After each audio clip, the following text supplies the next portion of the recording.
Electroplating with nickel. तो iron जो रहता है वो इजिली रस्टेड हो जाता है। ठीक है, एक बात याद रखिएगा, मालूम है आप लोगों को कि जो आयरन होता है आयरन गेट्स इजिली रस्टेड,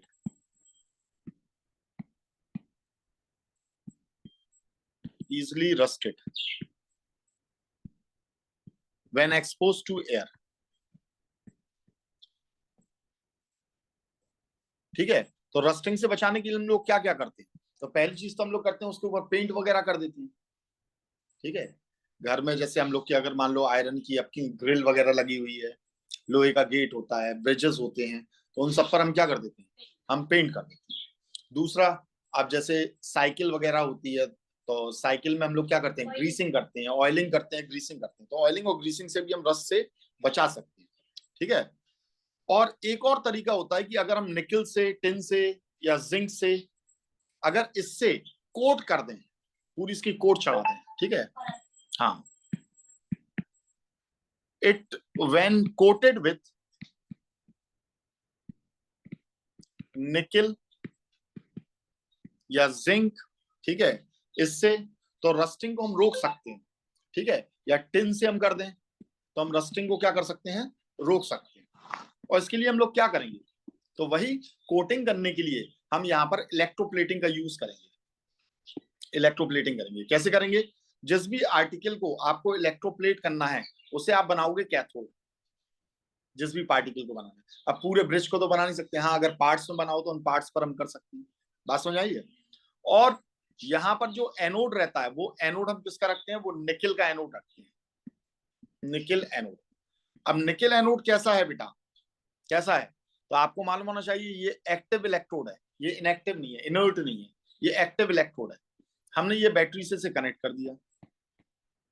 ठीक है, फिर इसके अंदर हमने सॉल्यूशन डाला। सॉल्यूशन का किसका डाला है? निकल सल्फेट का सॉल्यूशन डाला है, NiSO4। NiSO4 यानी निकल सल्फेट का हमने यहाँ पर सॉल्यूशन डाल दिया। ठीक है, निकल सल्फेट का सॉल्यूशन डाल दिया। तो अब हमें मालूम है सॉल्यूशन के अंदर क्या क्या प्रेजेंट है आपका? NiSO4 प्रेजेंट है और पानी मौजूद है। तो ये किस में टूटेगा? ये टूटेगा Na+2 के आयन में और SO4-2 के आयन में। यहां पर ये पानी टूटेगा किसमें? H+ में और OH- में। ठीक है, कैथोड पर क्या होगा? अच्छा, वही सब प्रोसेस करोगे। क्या प्रोसेस करोगे? ये जिसे आपने क्या बनाया है? कैथोड बनाया है, इसे बहुत अच्छे से आपको क्लीन कर लेना है ना? बहुत अच्छे से क्लीन कर लेना है इसे, बस इस बात का याद रखना। अब कैथोड पर क्या रिएक्शन होगी? Ni+2 electron Ni। हम इसलिए अच्छे से साफ कर लेते हैं ताकि कोई डस्ट पार्टिकल वगैरह इसके ऊपर ना रहे, क्योंकि जब निकल की लेयर आकर लगेगी, जैसे मैंने आपको पहली भी क्लास में बताया था, ये हम अपनी दीवारों पर पेंट करते हैं तो हम ये चाहते हैं कि पहले की जितनी चीजें वो सब छूट जाए। नया पेंट करोगे तो मालूम पड़ा वो फिर परत बनकर उखड़ने लगेगा कि नहीं? तो सारी डस्ट वगैरह को क्लियर करना चाहिए। तो ये निकल यहाँ पर कैथोड पर क्या हो जाएगा? इसके ऊपर डेपोजिट हो जाएगा, जिसके ऊपर भी आप इसकी निकल की प्लेटिंग कर रहे हो। और एनोड पर क्या होगा? तो एनोड पर, क्योंकि ये आपका कैसा है? एक्टिव इलेक्ट्रोड है, इनर्ट नहीं है, तो ये अपने अंदर से खुद ही निकल के आयन को निकालेगा। कैसे निकालेगा? निकल आयन बनाएगा और प्लस इलेक्ट्रॉन देगा। प्लस क्या करेगा? इलेक्ट्रॉन देगा, 2 इलेक्ट्रॉन दे देगा और निकल पे +2 चार्ज लेकर आएगा। तो ये सॉल्यूशन के अंदर चला जाएगा। दोनों की रिएक्शन में क्या हो जाएगा? ओवरऑल रिएक्शन देखोगे तो ये निकल है, यहाँ पर ये निकल का फॉर्मेशन होगा और ये आपका निकल आयन बन जाएगा +2। कोई प्रॉब्लम इसमें? ठीक है,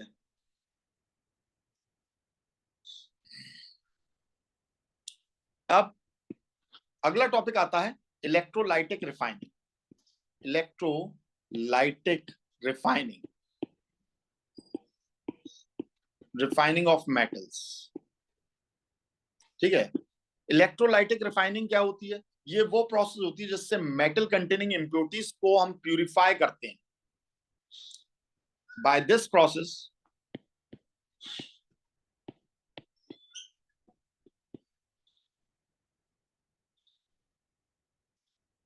metals containing impurity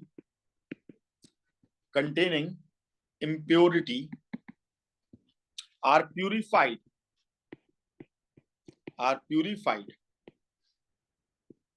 electrolytically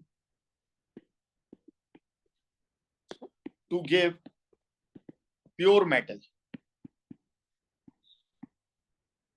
ठीक है, अब देखो मैं एक सिंपल डायग्राम से, मैं कॉम्प्लेक्स डायग्राम से नहीं, बिल्कुल एक सिंपल डायग्राम से मैं आपको ये समझा रहा हूँ इस चीज को यहाँ पर।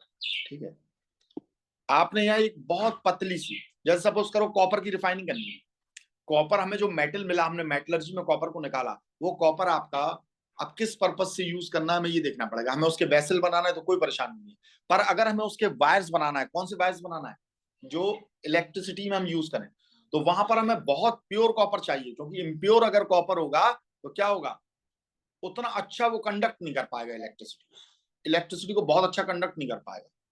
तो हमें किस पर्पज से चाहिए उसके लिए हम सोचते हैं, तो वहां 99.99% आपका प्योर आपको कॉपर चाहिए।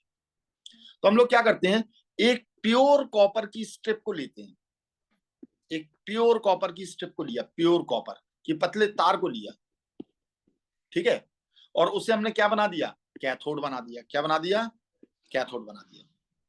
प्योर कॉपर को लिया, और एनोड में जो हमारा इम्प्योर कॉपर की जो स्ट्रिप थी उसे हमने यहां पर लगा दिया, इम्प्योर कॉपर, इम्प्योर कॉपर,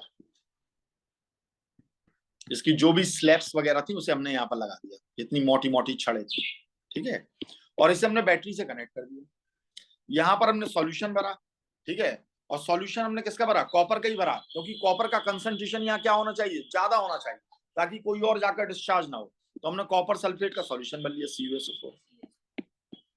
अब यहाँ पर रिएक्शन क्या होगी, अब देखो दोनों ही कॉपर के बना रहे हैं, ये कैथोड है और ये क्या है आपका एनोड है, दोनों ही कॉपर के बना रहे हैं, और कॉपर कैसा हो गया, एक्टिव हो गया। तो यहाँ पर रिएक्शन क्या हो जाएगी, कैथोड पर क्या रिएक्शन हो जाएगी, Cu+2 के आयंस ये आपके 2 इलेक्ट्रॉन लेंगे और कॉपर मेटल बनाएंगे, और वो कहां डेपोजिट होता जाएगा, इस पर कैथोड पर डेपोजिट होता जाएगा, और ये यहां से क्या निकालेगा, अपने अंदर से Cu+2 के आयंस को निकालेगा, बात समझ आई है, और इलेक्ट्रॉन को यहां दे देगा, तो ये इलेक्ट्रॉन रन करते हुए यहां जाएंगे, और यहां जो कॉपर का देखो आयन आ रहा है, इसे ये 2 इलेक्ट्रॉन दे देते हैं, कॉपर का मेटल बनता है, वो यहां पर लगता जाता है। यही प्रोसेस तो हो रही है, बात समझ आ रही है। तो सिर्फ इसमें से कॉपर कॉपर निकलकर यहाँ पर आयन बनकर सॉल्यूशन में आएगा, और यही आयन यहां जाकर डिस्चार्ज हो जाएगा, किस पर डिस्चार्ज हो जाएगा, कैथोड पर, और जितना भी आपका इम्प्योरिटी रहेगी वो पूरी एज अ मड यहाँ पर आपकी ये एनोड मड यहाँ पर आपकी गिरती जाएगी, जितनी भी इम्प्योरिटी रहेगी। तो इस तरीके से यहाँ पर आपको कैथोड पर जो कॉपर मिलेगा वो एकदम प्योर कॉपर का मेटल आपको यहाँ पर मिल जाएगा। एनोड पर क्या होगा, Cu अपने अंदर से 2 इलेक्ट्रॉन निकालकर Cu मेटल बनाएगा, ठीक है, Cu आयन बनाएगा, सॉरी आयन बनाएगा सॉल्यूशन के अंदर। क्लियर है। तो इस तरीके से क्या हो जाएगा, रिफाइनिंग हो जाएगी, ठीक है, और आपको प्योर कॉपर बिल्कुल आपको अलग मिल जाएगा। जो कैथोड पर आपको कॉपर मिलेगा वो 99.9% प्योर कॉपर आपको मिलेगा, और इस प्रोसेस को हम क्या कहते हैं, इलेक्ट्रोलाइटिक रिफाइनिंग, इलेक्ट्रोलाइटिक रिफाइनिंग कहते हैं। समझ में आ गई बात। नेक्स्ट, इसका यूज होता है किसमें, इलेक्ट्रोमेटलर्जी में, इलेक्ट्रोमेटलर्जी में यूज होता है। इलेक्ट्रोमेटलर्जी क्या होती है, तो इलेक्ट्रोलिसिस से, एक मिनट, इलेक्ट्रोमेटलर्जी ये क्या प्रोसेस होती है, तो इलेक्ट्रोलिसिस से हम यहाँ पर मेटल्स का एक्सट्रैक्शन जब करते हैं तो हम उसे बोलते हैं, क्या बोलते हैं, electrometallurgy. The process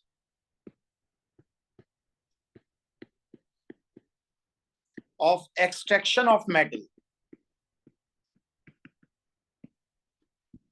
of metals by electrolysis। Electrolysis से हम मेटल्स का एक्सट्रैक्शन कर रहे हैं। देखो आपको मेटल्स कहां से मिलते हैं, लोहा कहां से मिलता है, कोई नीचे लोहे के खंभे नहीं है। एक्चुअल में जितना भी आपके पास में, जैसे आप जो लोहा यूज कर रहे हो उस पर रस्टिंग हो रही है, तो वो डिफरेंट डिफरेंट कंपाउंड्स का फॉर्मेशन कर रहा है। मेटलिक ऑक्साइड, लोहे की ऑक्साइड बनती है, आयरन ऑक्साइड। अब कहीं पर कुछ और गैसेस हैं, जैसे सल्फाइड वगैरह गैसेस रहती हैं, कहीं पर कार्बन डाइऑक्साइड ज्यादा है, तो वहां लोहा जो रहेगा वो अपनी कार्बोनेट का फॉर्मेशन करेगा। इंडस्ट्रियल एरिया में लोहे पर आपका अटैक कौन करेगा, सल्फाइड रिएक्ट करेगा, तो वो लोहे की सल्फाइड बना लेगा, आयरन सल्फाइड जिससे बोलते हैं एफईएस, और ये छोटे छोटे पीसेस बनकर जमीन में गिरते हैं। तो फिर हम पूरी जमीन में से क्या करते हैं, इसकी पूरी ओर को निकालते हैं पूरे। पहले हम उसमें से मिट्टी वगैरह सब अलग करेंगे, उसकी अलग प्रोसेस होती है, वो अभी आप यहाँ पर मेटलर्जी में पढ़ोगे। और फिर उसके बाद में उस कंपाउंड को लेकर फिर उसके अंदर या तो कैल्सिनेशन करते हो या फिर आप यहाँ पर रोस्टिंग की प्रोसेस करते हो, मेटलर्जी में मैं आपको ये बताऊंगा। और लास्ट में जाकर आप उसकी मेटलिक ऑक्साइड बना लेते हो, जो भी मेटल है उसकी ऑक्साइड बन जाती है रोस्टिंग या कैल्सिनेशन से। वो बताऊंगा, मेटलर्जी के लिए छोड़ो। तो हमने यहाँ पर क्या किया, हमने मेटलिक ऑक्साइड का फॉर्मेशन कर लिया। किसका फॉर्मेशन कर लिया, मेटलिक ऑक्साइड का फॉर्मेशन कर लिया। अब मेटलिक ऑक्साइड नीचे वाले जितने मेटल्स होते हैं, जैसे कॉपर हो गया, सिल्वर हो गया, इनकी मेटलिक ऑक्साइड बहुत ज्यादा स्टेबल नहीं होती, तो थोड़ी सी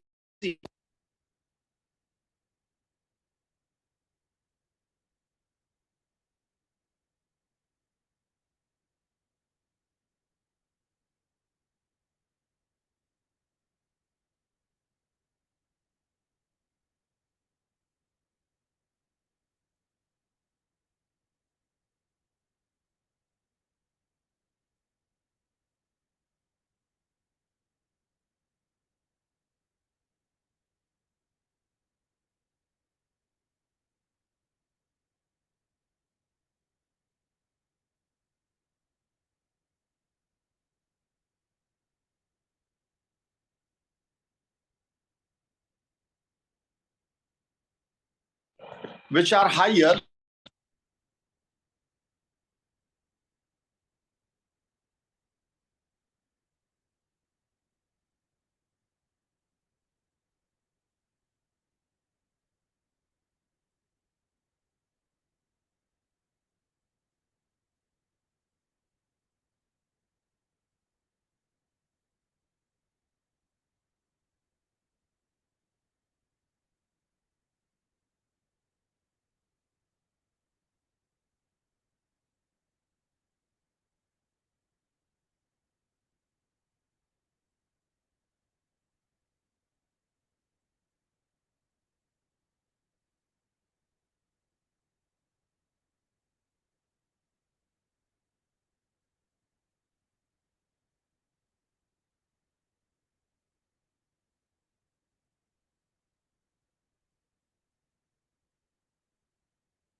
is applied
क्लियर है बेटा?